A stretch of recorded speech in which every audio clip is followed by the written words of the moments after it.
ପିଲାମାନେ ତୁମେ ରିଡଲ ବା ପହେଲି ବା ଯାହାକୁ ତୁମେ ଢଗ ବୋଲି ମଧ୍ୟ କୁହ ତାହା ତ ତୁମେ ନିଶ୍ଚୟ ଶୁଣିଥିବ। ଢଗକୁ ସମାଧାନ କରିବା ବହୁତ ମଜାଦାର ନା। ଏବେ ଆମେ କେତୋଟି ରିଡଲ ସଲ୍ଭ କରିବା ଅର୍ଥାତ୍ କେତୋଟି ରିଡଲର ଆନ୍ସର ଆମେ ଜାଣିବା। I am once in tea, twice in coffee, but not in sugar. Who am I? ମୁଁ ଟିରେ ଗୋଟେ ଥର ଅଛି, କଫିରେ 2 ଥର ଅଛି, କିନ୍ତୁ ସୁଗାରରେ ଆଦୌ ବି ନାହିଁ। କହିଲ ମୁଁ କିଏ ଅଟେ? ୟେସ୍, ଆଇ ଏମ୍ ଲେଟର ଇ। ମୁଁ ହେଉଛି ଇଂରାଜୀ ଅକ୍ଷର ଇ। କାରଣ ଲେଟର ଇ TEA ଏହି ଶବ୍ଦରେ ଥରେ ଅଛି, COFFEE କଫି ଶବ୍ଦରେ 2 ଥର ଅଛି, କିନ୍ତୁ SUGAR ସୁଗାର ଏଥିରେ ଆଦୌ ବି ନାହିଁ। ଏବେ ଆମେ ଆଉ ଗୋଟେ ରିଡଲ ଜାଣିବା। I have a crown but I am not a king. I wake up early in the morning but I am not a watchman. Who am I? ମୋର ଗୋଟିଏ ମୁକୁଟ ଅଛି କିନ୍ତୁ ମୁଁ ଗୋଟିଏ ରାଜା ନୁହେଁ। ମୁଁ ସକାଳୁ ଜଲ୍ଦି ଉଠେ କିନ୍ତୁ ମୁଁ ଗୋଟିଏ ଜଗୁଆଳି ନୁହେଁ। ମୁଁ କିଏ ଅଟେ? ଏହାର ଉତ୍ତର ହେଉଛି କକ୍ ବା ଗଞ୍ଜା। ଏବେ ଆଉ ଏକ ପ୍ରଶ୍ନର ଉତ୍ତର ଦେବାକୁ ଚେଷ୍ଟା କର ତ। How can you make a rope of ashes? ତୁମେ ପାଉଁଶର ଗୋଟିଏ ଦଉଡ଼ି କିପରି ତିଆରି କରିପାରିବ? Not easy to answer. Don't worry, let us read a story and get the answer. ପାଉଁଶରେ ଦଉଡ଼ି ତିଆରି କରିବା ଏହା ସହଜ ନୁହେଁ ନା? ତେବେ ଆମେ ଏବେ ଗୋଟେ ଗପ ପଢ଼ିବା ଯେଉଁ ଗପରେ ଆମେ ଏହାର ଉତ୍ତର ପାଇପାରିବା। ଗପଟିର ନାଁ ହେଉଛି ଏ wise ଗ୍ରାଣ୍ଡମଦର।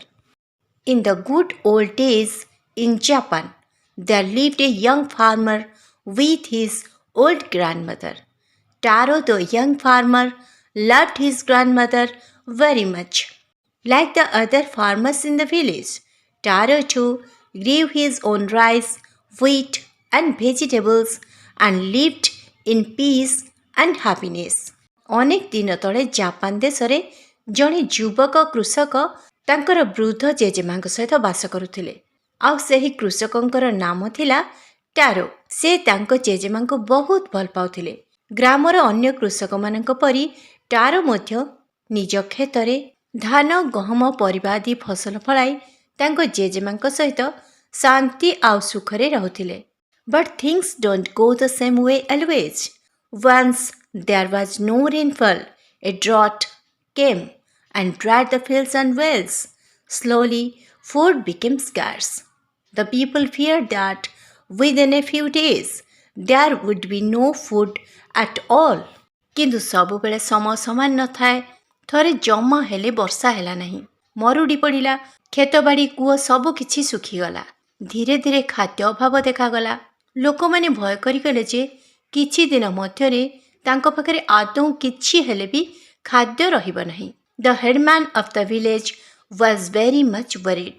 We must think of some ways to solve this problem, he told in a meeting of the villagers.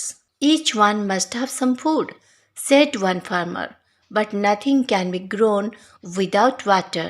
ଏଭଳି ପରିସ୍ଥିତି ପାଇଁ ଗ୍ରାମର ମୁଖିଆ ବହୁତ ବ୍ୟସ୍ତ ବିବ୍ରତ ହୋଇଗଲେ। ଗ୍ରାମବାସୀଙ୍କର ଏକ ସଭା ଡକାଇ ଗାଁର ମୁଖିଆ କହିଲେ ଯେ ଏହି ସମସ୍ୟାର ସମାଧାନ ପାଇଁ ଆମକୁ କିଛି ଭାବିବାକୁ ପଡ଼ିବ। ଅର୍ଥାତ୍ ଏହି ସମସ୍ୟାର ସମାଧାନ ଆମକୁ କିଛି ହେଲେ ବି ବାହାର କରିବାକୁ ପଡ଼ିବ। ଗ୍ରାମର ଜଣେ କୃଷକ କହିଲେ, ପ୍ରତ୍ୟେକ ବ୍ୟକ୍ତିଙ୍କ ପାଖରେ କିଛି ହେଲେ ଖାଦ୍ୟ ରହିବା ଉଚିତ, କିନ୍ତୁ ଜଳ ବିନା କୌଣସି ହେଲେ ଖାଦ୍ୟଶସ୍ୟ ଫଳାଇବା ସମ୍ଭବପର ନୁହେଁ।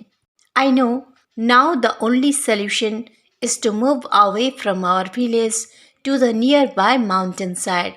Let the young people stay here as they are strong and can work hard to improve the situation. After a moment's silence, the headman continued. All the old people above 60 should leave and go to the mountain village where it would be easier to get food. ଗ୍ରାମର ମୁଖିଆ ଗ୍ରାମର ସଭାରେ କହିଲେ, ଏହି ପରିସ୍ଥିତିର ଗୋଟିଏ ସମାଧାନ ହେଲା ଆମ ସମସ୍ତଙ୍କୁ ଗ୍ରାମ ଛାଡ଼ି ପାହାଡ଼ ପାଖ ଗ୍ରାମକୁ ଯିବାକୁ ପଡ଼ିବ। ଗ୍ରାମରେ ଥିବା ଯୁବକ ଲୋକମାନେ ଏହି ଗ୍ରାମରେ ରୁହନ୍ତୁ ଯେ ପର୍ଯ୍ୟନ୍ତ ଆମର ପରିସ୍ଥିତିରେ କିଛି ହେଲେ ଉନ୍ନତି ନ ଘଟିଛି। ଆଉ 60 ବୟସରୁ ଉର୍ଦ୍ଧ୍ୱ ଥିବା ଗ୍ରାମର ସମସ୍ତ ବୃଦ୍ଧ ବୃଦ୍ଧା ପାହାଡ଼ ପାଖ ଗ୍ରାମକୁ ବସବାସ କରିବାକୁ ଚାଲିଯାଆନ୍ତୁ। କାରଣ ଯୁବକ ଲୋକମାନେ ଏହି ପରିସ୍ଥିତିରେ ସୁଧାର ଆଣିବା ପାଇଁ କଠିନ ପରିଶ୍ରମ କରିପାରିବେ। ଆଉ ବୃଦ୍ଧ ଲୋକମାନେ ପାହାଡ଼ ପାଖ ଗ୍ରାମରେ ସହଜରେ ଖାଦ୍ୟ ପାଇପାରିବେ। All the families said a sad farewell to their dear old ones who left for the mountain village. But Taro could not bear the parting because of his deep attachment to his dear grandmother. So he quietly took her to an underground room at the back of the courtyard. He supplied her food and looked after all her needs there. ଗ୍ରାମ ମୁଖିଆଙ୍କର ଏହି ନିଷ୍ପତ୍ତି ହେତୁ ଗ୍ରାମରେ ବସବାସ କରୁଥିବା ସମସ୍ତ ପରିବାର ତାଙ୍କର ଅତି ପ୍ରିୟ ବୃଦ୍ଧ ବୃଦ୍ଧା ଲୋକମାନଙ୍କୁ ସାଦରେ ବିଦାୟ ଦେଲେ।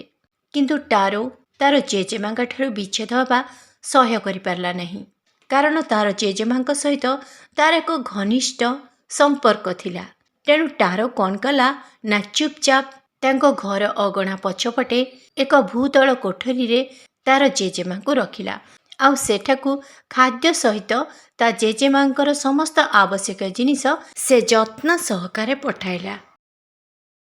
ଗ୍ରାଣ୍ଡମଦର ଜେଜେମା ବା ଆଈ ରାଇସ୍ ଚାଉଳ ବା ଭାତ, ହ୍ୱିଟ୍ ଗହମ, ଭେଜିଟେବଲ ପରିବା, ପିସ୍ ଶାନ୍ତି, ହାପିନେସ୍ ସୁଖ, ରେନଫଲ୍ ବର୍ଷା, ଡ୍ରଟ୍ ମରୁଡ଼ି, ଡ୍ରାଏ ଶୁଷ୍କ, ସ୍କାର୍ସ ଅଭାବ, ଫିୟର ଭୟ, ଭିଲେଜ ହେଡମ୍ୟାନ୍ ଗ୍ରାମ ମୁଖିଆ, ୱରି ଚିନ୍ତିତ, ପ୍ରୋବ୍ଲେମ୍ ସମସ୍ୟା, ଭିଲେଜର ଗ୍ରାମବାସୀ, ଇଚ୍ ପ୍ରତ୍ୟେକ, ସଲ୍ୟୁସନ୍ ସମାଧାନ, ନିୟର ବାଇ ନିକଟସ୍ଥ, ମାଉଣ୍ଟେନ୍ ସାଇଡ୍ ପାହାଡ଼ କଡ଼ ଅଞ୍ଚଳ, ଷ୍ଟେ ରହିବା, ଇମ୍ପ୍ରୁଭ୍ ଉନ୍ନତି କରିବା, ସିଚୁଏସନ୍ ପରିସ୍ଥିତି, ମୁମେଣ୍ଟ ମୁହୂର୍ତ୍ତ, ସାଇଲେନ୍ସ ନୀରବତା, ଲିଭ୍ ପରିତ୍ୟାଗ କରିବା, ବିୟର ସହ୍ୟ କରିବା, ପାର୍ଟିଂ ବିଚ୍ଛେଦ ହେବା, ଡିପ୍ ଗଭୀର, ଆଟାଚମେଣ୍ଟ ଘନିଷ୍ଠତା, କ୍ୱାଇଟଲି ଚୁପଚାପ, ଅଣ୍ଡରଗ୍ରାଉଣ୍ଡ ଭୂତଳ, କୋର୍ଟୟାର୍ଡ ଅଗଣା, ସପ୍ଲାଏ ଯୋଗାଇ ଦେବା, ଲୁକ୍ ଆଫ୍ଟର ଯତ୍ନ ନେବା, ନିଡ୍ ଆବଶ୍ୟକତା। Question number 1 who was Taro who lived with him? Taro କିଏ ଥିଲେ? ତାଙ୍କ ସହିତ କିଏ ବାସ କରୁଥିଲେ? Taro was a young farmer of Japan. His grandmother lived with him. ଟାରୋ ଜାପାନର ଜଣେ ଯୁବ କୃଷକ ଥିଲେ। ତାଙ୍କର ଜେଜେମା ତାଙ୍କ ସହିତ ବାସ କରୁଥିଲେ। Question number 2 what kind of life did Taro live? Taro କେଉଁ ପ୍ରକାର ଜୀବନ ଅତିବାହିତ କରୁଥିଲେ? Taro lived a peaceful and happy life. Taro ଏକ ଶାନ୍ତିପୂର୍ଣ୍ଣ ଓ ସୁଖଦ ଜୀବନ ନିର୍ବାହ କରୁଥିଲେ। କ୍ୱେଶ୍ଚିନ୍ ନମ୍ବର 3 ହ୍ୱାଟ୍ ଟ୍ରବଲ୍ସ କେମ୍ ଟୁ ଦ ଭିଲେଜର୍ସ? ଗ୍ରାମବାସୀମାନଙ୍କ ପାଇଁ କେଉଁ ସବୁ ସମସ୍ୟା ଗୁଡ଼ିକ ଆସିଲା? Once there was no rainfall, a drought came and dried the fields and wells. Slowly food became scarce. The people feared that within a few days there would be no food at all. These troubles came to the villagers. ଏକଦା ଆଦୌ ବର୍ଷା ହେଲା ନାହିଁ। ମରୁଡ଼ି ଆସିଲା ଏବଂ କ୍ଷେତ ଓ କୂଅ ଶୁଖିଗଲା। ଧୀରେ ଧୀରେ ଖାଦ୍ୟ ଅଭାବ ହୋଇଗଲା। ଲୋକମାନେ ଭୟ କଲେ ଯେ କିଛି ଦିନ ମଧ୍ୟରେ ସେମାନଙ୍କର ଆଦୌ ହେଲେ ଖାଦ୍ୟ ରହିବ ନାହିଁ। ଏହି ସବୁ ସମସ୍ୟା ଗୁଡ଼ିକ ଗ୍ରାମବାସୀମାନଙ୍କ ପାଇଁ ଆସିଲା। Question number 4 who were forced to leave the village? Why? କେଉଁମାନଙ୍କୁ ଗ୍ରାମ ଛାଡ଼ିବା ପାଇଁ ବାଧ୍ୟ କରାଗଲା? କାହିଁକି? All the old people above 60 were forced to leave the village because it would be easier for the old people to get food in the mountain village. ବୟସ୍କ ଲୋକ ଯେଉଁମାନଙ୍କର ବୟସ 60 ବର୍ଷରୁ ଉର୍ଦ୍ଧ୍ୱ ସେମାନଙ୍କୁ ଗ୍ରାମ ଛାଡ଼ିବା ପାଇଁ ବାଧ୍ୟ କରାଗଲା। କାରଣ ବୃଦ୍ଧ ଲୋକମାନଙ୍କ ପାଇଁ ପାହାଡ଼ ଅଞ୍ଚଳ ଗ୍ରାମରେ ଖାଦ୍ୟ ପାଇବା ସହଜ ହେବ। Question number 5 who stayed back in the village? Why? କେଉଁମାନେ ଗ୍ରାମରେ ରହିଲେ ଓ କାହିଁକି? The young people stayed back in the village because the young people are strong and can work hard to improve the situation. ଯୁବକ ଲୋକମାନେ ଗ୍ରାମରେ ରହିଲେ କାରଣ ଯୁବକ ଲୋକମାନେ ମଜବୁତ ଓ ସେମାନେ ପରିସ୍ଥିତିକୁ ଉନ୍ନତ କରିବା ପାଇଁ କଠିନ ପରିଶ୍ରମ କରିପାରିବେ। Question number 6 was the village headman's decision right? ଗାଁ ମୁଖିଆଙ୍କ ନିଷ୍ପତ୍ତି ଠିକ୍ ଥିଲା କି? No, the village headman's decision was not right. ନା, ଗାଁ ମୁଖିଆଙ୍କ ନିଷ୍ପତ୍ତି ଠିକ୍ ନଥିଲା। Question number 7 how did the young people feel when they said goodbye to their old parents and grandparents. ଯୁବକ ଲୋକମାନେ କିପରି ଅନୁଭବ କଲେ ଯେତେବେଳେ ସେମାନେ ତାଙ୍କ ବୃଦ୍ଧ ପିତାମାତା ଓ ଜେଜେବାପା ଜେଜେମାଙ୍କୁ ବିଦାୟ ଦେଲେ?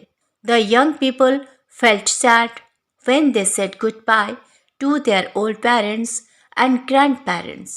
ଯୁବକ ଲୋକମାନେ ଦୁଃଖ ଅନୁଭବ କଲେ ଯେତେବେଳେ ସେମାନେ ତାଙ୍କ ବୃଦ୍ଧ ପିତାମାତା ଓ ଜେଜେବାପା ଜେଜେମାଙ୍କୁ ବିଦାୟ ଦେଲେ। Question number 8. How would you feel if you were the young villagers? ତୁମେ ଯଦି ଯୁବ ଗ୍ରାମବାସୀ ହୋଇଥାନ୍ତ ତୁମେ କିପରି ଅନୁଭବ କରିଥାନ୍ତ? I would feel sad if I were the young villagers. ମୁଁ ଯଦି ଯୁବ ଗ୍ରାମବାସୀ ହୋଇଥାନ୍ତି ମୁଁ ଦୁଃଖ ଅନୁଭବ କରିଥାନ୍ତି। Question number 9.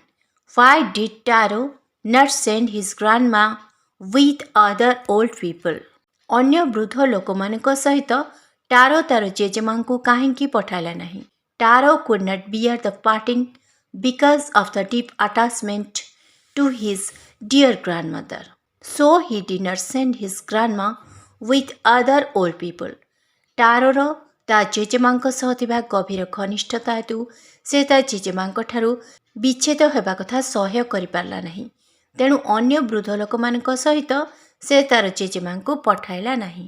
Question number 10. What did he do with her? ସେ ତାଙ୍କ ସହିତ ଅର୍ଥାତ୍ ତାର ଜେଜେମାଙ୍କ ସହିତ କ'ଣ କଲା? Taro quietly took her grandmother to an underground room at the back of the courtyard.